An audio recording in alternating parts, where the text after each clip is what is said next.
the Microskills stuff. This is all the stuff that you learned in your very, very first class about counseling, which is how to sit, how to talk, where to look, you know, how you should feel about clients if you're going to be a counselor, how you should present yourself to clients, and all those skills that have by now become second nature and you probably don't even realize that you're using them, like reflection and summarizing and paraphrasing and confronting and all that good kind of stuff.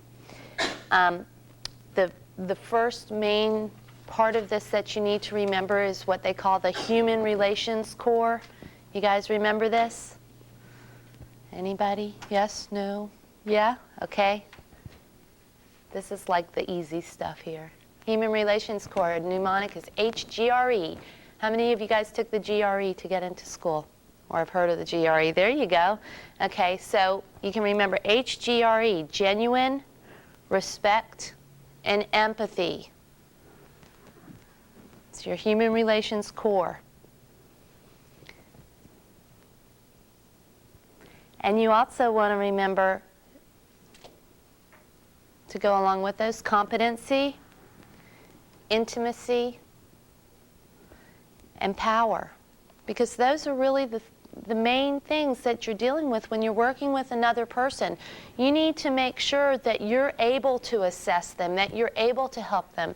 You're not going beyond your means in terms of working with a client that you have no experience in this area, that there's a sense of power equality between you and the client. You're not telling the client what to do. You remember all this, guys? It should be coming back to you. But that there's a sense of intimacy and equality in the relationship. So you want to, they may have a question on there about Human Relations Core, and you just want to remember that those are the basic elements to it. Right, for techniques, these are those Microskills. You guys probably did millions of little role plays.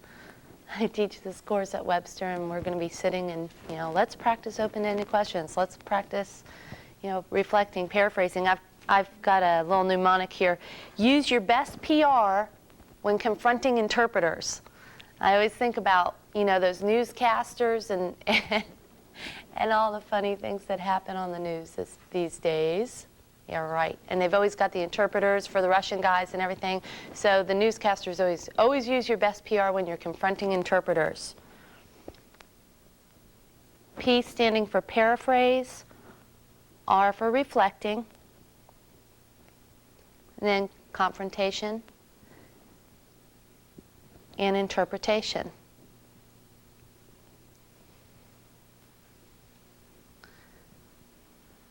These are the major microskills. And what's very likely is that they're going to say to you, they're going to give you like a phrase that you might be saying to a client, and then they're going to ask you, which skill are you using? If you said this to your client, which skill would you be using? Would you be reflecting? Would you be paraphrasing? Would you be summarizing? So you need to be familiar with each of those and what the technical definition is of each.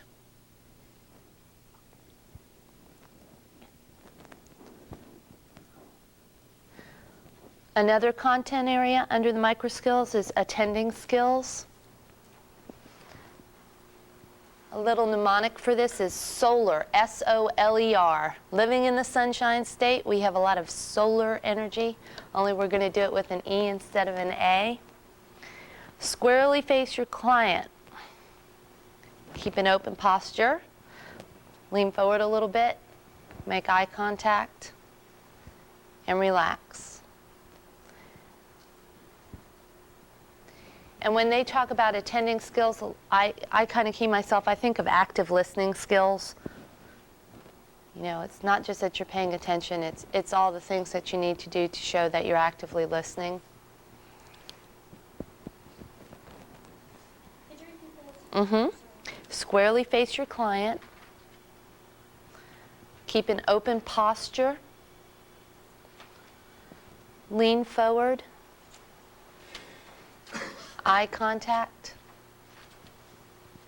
and relax. Sure. Okay, and then the last major thing under under this is you need to know the breakdown of the 5 axes of the DSM.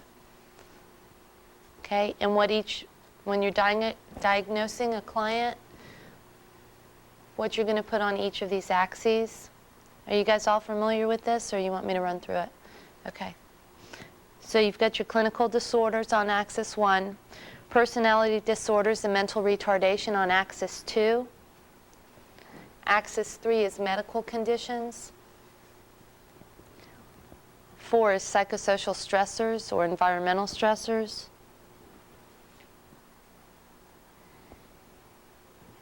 And 5 is global assessment of functioning.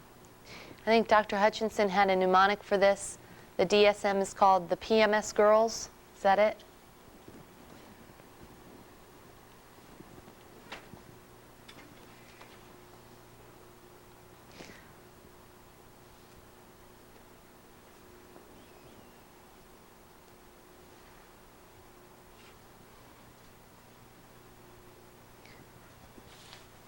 Okay, so in a nutshell, that's like that whole Microskills Foundation course crammed into one. And those are the main things. So you should be able to, when looking back at your notes and studying, you should be able to define all these words. You should be able to give examples of all these words. You should be able to list off the 5 axes and what goes on them. You should be able to list off what are attending skills. Take a statement that you would make to a client. Oh, so what you're saying is that you're very excited about your upcoming wedding. What is that an example of? Is it reflection, paraphrase, summarizing? Okay.